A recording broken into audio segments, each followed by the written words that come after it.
Öksürük çayı, 30 gram kekik, 35 gram hatmi kökü, 20 gram sinirli ot, 10 gram meyan kökü, 10 gram rezene tohumu.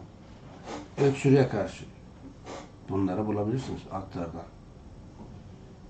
Evet.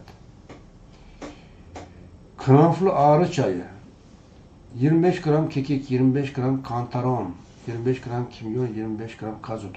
Kazotu bulamadık. Evet.